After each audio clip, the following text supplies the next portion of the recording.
कुलबीर सिंह जी, आदरणीय बहन सुनीता बेस्ता जी,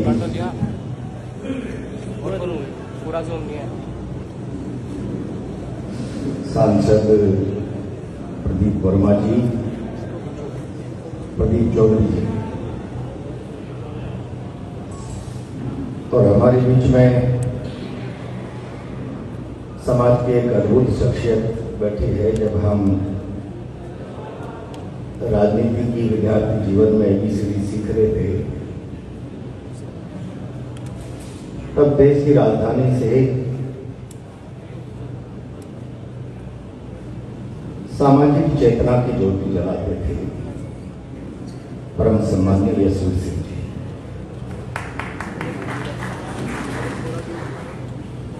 सम्मानित मंच, मैं सब लोगों के नाम,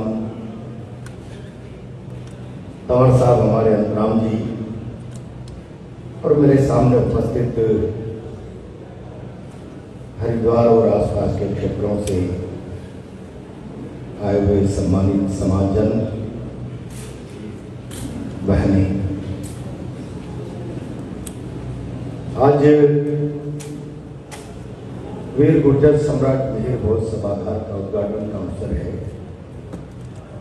मैं इस अवसर की आप सबको बधाई देता हूँ, शुभकामनाएं देता हूँ। ये मेरा पहला अवसर है जब मैं आज हरिद्वार में समाज के लोगों के बीच में हूँ।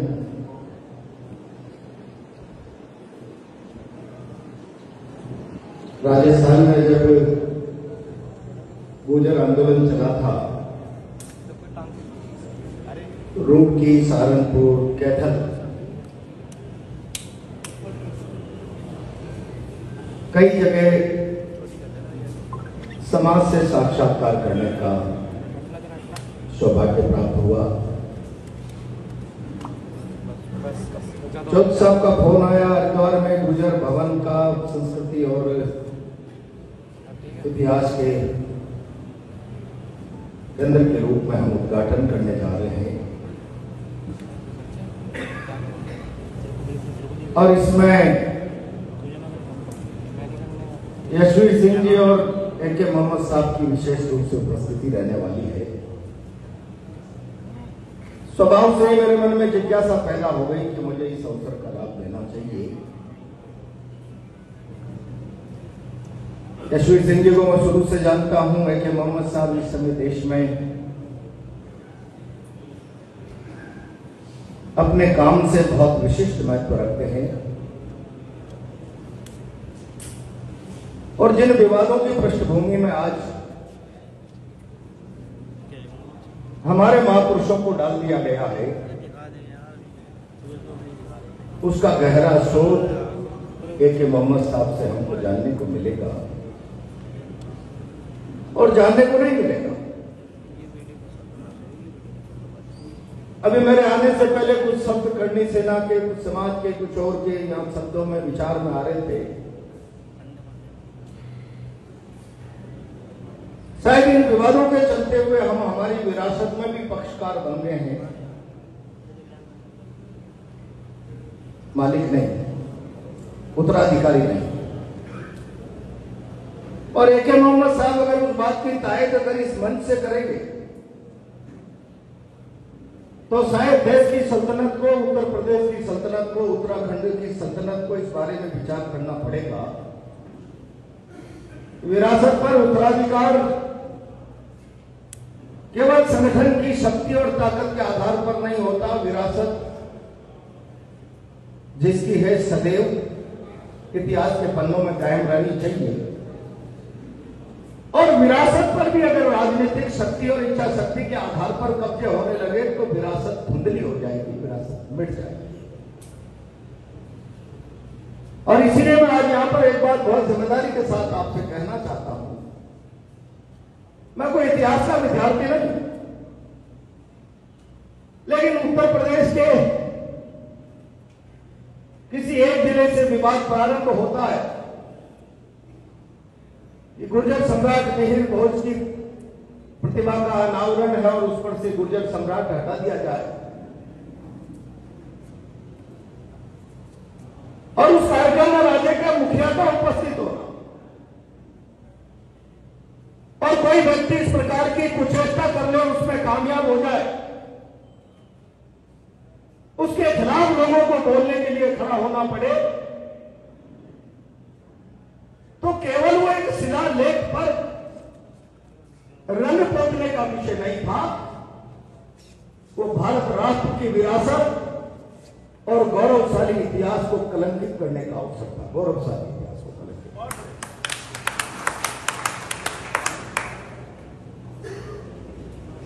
मैं कई बार कहने की चेष्टा करता हूं, सारे प्रबुद्ध लोग बैठे हैं, चौधरी साहब आप भारत की संसद का हिस्सा अभी भी है ना, मौजूदा पूर्व सांसद।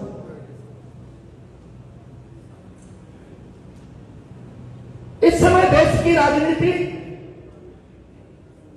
धर्म केंद्रित राजनीति बन गई। मैं उस पर बहुत जोर से, गंभीरता से कोई पक्ष विपक्ष में तर्क आज समाज के बीच में नहीं रखना चाहता,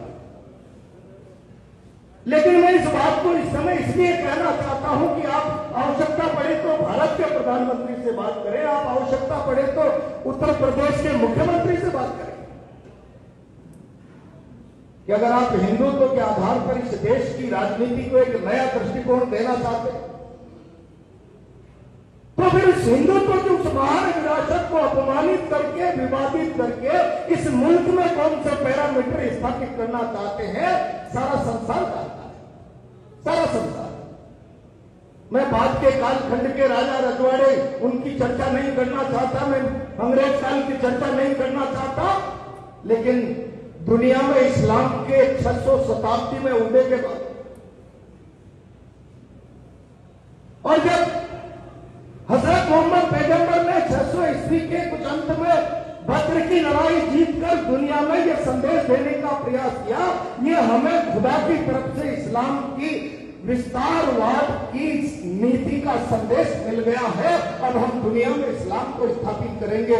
और जब भारत और दुनिया के बीच में संस्कृतियों की लड़ाई हुई और संस्कृतियों की लड़ाई का आधार था धार्मिक आधार, और जब अरब आक्रांता और दुनिया के लोग हिंदुस्तान पर साम्राज्य विस्तार की नीति के कारण आकर लड़ा करते थे, तब इस भारत की चौमुखी सीमाओं की सुरक्षा के कारण की मिहिर भोज हुआ करते थे। मैं हिंदुत्व की राजनीति करने वाले लोगों से कहना चाहता हूं, हमने ये इतिहास पढ़ा होगा, अपने राज्य की सुरक्षा के लिए, अपने हितों के लिए, कोई रानी महारानी के लिए कोई बहुत राजा लड़ लिए होंगे, युद्ध हो गए होंगे, जनहानि हो गई होगी, लेकिन संस्कृति के बचाव और इस मुल्क की सीमा रेखाओं पर कोई आकर पैर न रख दे, इस बात का संघर्ष अगर किसी ने किया है तो महाराजा मिहिर भोज ने किया। और मैं इसीलिए कहने का प्रयास करता हूं, आज की मौजूदा हिंदुत्व की राजनीति के आधार पर सत्ता के पायदान पर बैठे हुए लोगों से कि अगर इस मुल्क का पहला हिंदू धर्म ध्वज रक्षक कोई व्यक्ति जिसको कहा जा सकता है तो उसका नाम महाराजा मिहिर भोज है, सम्राट मिहिर भोज। अब ऐसी अद्भुत विरासत जिसने हिंदुत्व की बुनियाद को इतिहास में वो इतना बड़ा अद्भुत स्थान दिला दिया। जब 1193 के बाद संपूर्ण रूप से भारत मुगलों का गुलाम हो गया, तब कुछ अरब लेखकों ने ये लिखने का प्रयास किया, अगर मिहिर भोज और उसकी सल्तनत के गुजर नहीं होते तो 500 साल पहले हिंदुस्तान को गुलाम बना लेते। मुझे तकलीफ है, मैं कई बार कहता हूं कि महान है, हम केवल गुजर कहकर उनका अपमान नहीं करना चाहता, वो राष्ट्रीय अंतर्राष्ट्रीय पुरोधा थे, उनकी ताकत का विस्तार दुनिया की सीमाओं में न जाने कहां कहां तक फैला हुआ था। लेकिन तत्समय की सामाजिक व्यवस्था का आधार, तत्समय से लेकर पहले दूसरे विश्व युद्ध के हिटलर तक आप चले आ जाइए, सामाजिक व्यवस्था का मजबूत आधार जातियां नहीं है, जातियां नहीं। अब आप उन्हें आधुनिक समाज में कह दीजिए, तत्समय कबीलों में कह दीजिए, लेकिन सामाजिक व्यवस्था की शक्ति का आधार जातियां रही है, जो जातियां संगठित थी वो मुल्कों पर राज किया करती थी, जो जातियां संगठित थी वो मुल्कों की सुरक्षा किया करती थी। ऐसे राष्ट्र नायक, महान राष्ट्र नायक कर पर इस मुल्क में विवाद हो और उस विवाद की साक्षी इस उत्तर प्रदेश के वो धर्म के आधार पर राजनीति करने वाले मुख्यमंत्री बने, जिनकी राजनीति का चाल चरित्र चेहरा ही केवल धर्म है, अध्यात्म है। धर्म और अध्यात्म के आधार पर व्यवसायिक चरित्र से नहीं, नैतिक सैद्धांतिक चरित्र से चलने वाले लोग, मैं समझता हूं तत्समय विवाद का दृढ़ता के साथ मुकाबला करते और भारत उस विवाद को नोएडा में, गौतम बुद्ध नगर में, भारत को, सारे समाज को, पूरे राष्ट्र को, पूरी दुनिया को यह बताने की चेष्टा करते कि तत्समय भारत के प्रथम हिंदू धर्म ध्वजक संस्कृतियों की, धर्मों की, जातियों की, देशों की सीमाओं के विस्तार की जो जातिगत आधार पर, धार्मिक आधार पर जब संघर्ष प्रारंभ हुए 6वीं-7वीं शताब्दी में, 500 सालों तक इस भारत को गुलामी से बचाकर रखने वाला वीर भोज आज कोई उस पर विरासत पर कब्जा करने की चेष्टा करे, वो गुर्जर समाज से, गुर्जर जाति से पैदा हुआ था। क्या ये कहने में हिंदुस्तान के प्रधानमंत्री जी को एतराज है? कह दीजिए और उसके बाद हम कहेंगे मिहिर भोज हमारे नहीं, मिहिर भोज इस मुल्क के हैं, इस मुल्क की खाती है, वो कौन से सौभाग्य से हमारे हो सकते हैं, लेकिन कर्म से, साधना से वो इस समूचे राष्ट्र के हैं, ये कहने का साहस हम करेंगे। जो आप प्रधानमंत्री जी से, योगी जी से ये कहवाने का साहस करिए कि चंद्रकर्णी सेना में कोई किसी समाजों के विवाद की राजनीति में नहीं पड़ना चाहता। जिस प्रकार का चेहरा मोहरा राजनीति में आजकल हल्का हो गया है, लेकिन विरासत को सजाना, संवारना केवल जातियों का काम नहीं है, विरासत देशों की भी खराब होती है। तो भौतिक विकास तो राष्ट्र कर लेते हैं, नैतिक विकास राष्ट्र नहीं कर सकते। ये जिम्मेदारी भारत सरकार की भी है, या फिर भारत सरकार के पास मूल्यांकन नहीं। मैं समझता हूं धर्म की राजनीति करने वाले योगी जी और प्रधानमंत्री मोदी जी के पास इस विषय का मूल्यांकन नहीं है। महाराजा मिहिर भोज इस मुल्क की कितनी बड़ी थाती है, कितनी बड़ी विरासत है, वो इंस्पायर करती है, इतिहास करता है। हिंदू उसकी पहाड़ियों तक आते आते मुगल आक्रांताओं की हाथ कांपने लगते थे। अब मुकाबला मिहिर भोज के गुर्जर सशक्त जवानों से होने वाला है। हाथों में से हथियार छूटने लगते थे। क्या विवादों में डालकर हमसे हमारी विरासत को, इस राष्ट्र की विरासत को छीनना चाहते हो?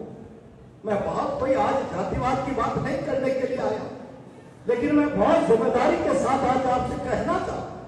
और भी कुछ लोग यहाँ पर भारतीय जनता पार्टी में भी उसी का हिस्सा रहा था, भारतीय जनता पार्टी की राजनीति का हिस्सा रहे।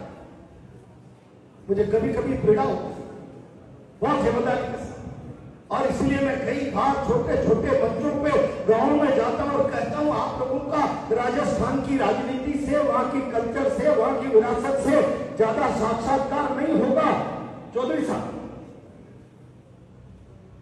आप तो जानते राजस्थान में हमारे पास, आप कभी कोई कारसदेव कहे, देवनारायण कहे, लेकिन इनके पूर्वजों का इतना बड़ा इतिहास रहा है जिसके बारे में कहा जाता है जाड़ा पड़ रहा हो, जाड़ा पड़, सर्दी लग रही हो, लोगों को जाड़े से बचाव के लिए गहन बिस्तरों की आवश्यकता पड़ रही हो, सूखा कूड़ा रख दो और बगड़ाउट महाभारत का वाचन करना शुरू कर दो, सूखे कूड़े में जाड़े में आग लग जाएगी। ऐसी ताकतवर विरासत का धनी समाज आज पथ विहीन, रास्ता विहीन, दिशा विहीन हो रहा है। गंभीर चिंता का विषय हमारे सामने ये है। मैं उस पर भी किसी को आरोपित नहीं करना चाहता। इस विरासत को सजाने और संवारने का काम जिन लोगों को करना चाहिए था, शायद भारत के साहित्यकार ने हमारी अनदेखी की और अनदेखी से अपना कर्नल ताप को पढ़िए, बाबरनामा को पढ़िए। बाबरनामा में लिखा है कि हमने हिंदुस्तान को गुलाम बना लिया, लेकिन गुलाम बनाने में जितनी भी ताकत नहीं लगानी पड़ी, इसको डिपेंड करके रखने में गुर्जर और जाट का उतना बड़ा मुकाबला और परेशानी हमको झेलनी पड़ी। और कर्नल टॉड भी यही कहता, इस मुल्क को डिपेंड करके रखने में जिन ताकतों को सबसे ज्यादा सामना हमें करना पड़ा, वो गुर्जर है, वो जाट है। और 1857 की क्रांति इस बात का जीवंत उदाहरण है। मैं उस पर नहीं जाना चाहता, मैं इतना जरूर कहना चाहता, अब वो समय आ गया है जब दुनिया इस मुकाम पर पहुंच गई है। 1980 के दशक में भारत नहीं, सारी दुनिया एक राष्ट्र की भूमिका में आ गई। अंग्रेजी में लोग कहते हैं ग्लोबलाइजेशन, हिंदी में भूमंडलीकरण कहते हैं। भूमंडलीकरण में दुनिया एक देश की भूमिका में आ गई और सबकी चाहत विकास की बन गई। विकास की चाहत के लिए विरासत का संरक्षण केवल एक कल्पना रह गया, कल्पना रह गई। लेकिन मैं जिम्मेदारी से कह रहा हूं, आपने महाभारत का सीरियल देखा होगा। यशवंत सिंह जी साहब इतिहास के विद्वान व्यक्ति हैं, अन्य लोग भी बैठे होंगे। महाभारत जो आज संसार का सबसे बड़ा ग्रंथ है, वो ग्रंथ 17वीं शताब्दी तक 750 शब्दों की दंत कथा के रूप में चर्चित किया जाता था, विचारित किया जाता था, प्रचारित किया जाता था। लेकिन इस हिंदुस्तान के साहित्यकार ने उस विरासत को सजाने और संवारने का काम किया। आज वो महाभारत दुनिया का सबसे बड़ा, संसार का सबसे बड़ा ऐतिहासिक ग्रंथ बनकर खड़ा हुआ है। हमारी विरासत के साथ जो अन्याय हुआ, मैं नहीं समझता। इतिहास के मैं तो इसीलिए चलकर आया था कि आज AK मोहम्मद साहब आएंगे तो मैं व्यक्तिगत भी उनसे संवाद करूंगा और चर्चा करके कुछ ज्ञानवर्धन करने की चेष्टा करूंगा। और मेरे को थोड़ी तकलीफ इस बात की हुई, मंच की मर्यादा में यशवीर सिंह जी को तो बहुत बाद में बोलना था, मेरे आने से पहले बोल लिए। मैं आज उनके विचारों को सुनने से भी वंचित रह गया हूं। लेकिन मैं इतना जरूर आज आप लोगों से कहना चाहता हूं, मैं राजस्थान में जाता हूं तो कहता हूं इस इतिहास को किसी ने किताबबद्ध नहीं किया, साहित्य के रूप में सर्जित नहीं किया। और उस समय जब दुनिया चांद पर पहुंच गई और पता नहीं कहां कहां हम चौथे नंबर की आर्थिक शक्ति भी 4-6 दिन पहले बन गए हैं। लेकिन आज इतिहास हमारा बात जो रहा इतिहास इंतजार कर रहा। और मैं अंतिम शब्द कहूंगा, स्मृतियां हो रही है उधर, मिट रहा है इतिहास। उठो जागो, विरासत लगाए बैठी है तुमसे आस। और इसीलिए मैं कहता हूं कि इस इतिहास की चर्चा है, इस इतिहास के बारे में धारणा है, इसका प्रचार प्रसार, इसके बारे में संगोष्ठियां। और राजस्थान में जाता हूं तो कहता हूं जरा इस गोष्ठ के गायन को, दंत कथा को तब तक जीवित रखिए जिन किसी ने भी आंशिक रूप से उसको शब्दबद्ध किया है, उससे छेड़छाड़ करने की कोशिश की है, उसकी गरिमा को भी बंद करने का प्रयास किया है। आप तब तक इन संगोष्ठियों को, इनको गायन को, वाद्य को, इन परंपराओं को जीवित रखने का प्रयास करें। तब तक समथर के मिस्टर गुर्जर, क्या नाम? नहीं, अभी जो पढ़ा रहे सुरेंद्र सिंह, समथर के राव सुरेंद्र सिंह जैसे लोग मिलकर इस समाज में साहित्य और इतिहास का सर्जन करने वाली पीढ़ी खड़ी नहीं करते और वो अपनी कलम से अपने साथ न्याय का, अपने इतिहास के साथ न्याय का रास्ता बनाने के लिए तैयार हो जाए, तब तक इस प्रकार की चर्चाओं पर विराम नहीं लगना चाहिए। ये जिम्मेदारी केवल चौधरी कुलबीर सिंह की नहीं, ये जिम्मेदारी यशवीर सिंह जी की नहीं, ये जिम्मेदारी सारे समाज की जिम्मेदारी है, एक एक व्यक्ति की जिम्मेदारी है। मेरा समय समाप्त। आप सबको इस अवसर की बधाई, बहुत बहुत शुभकामनाएं।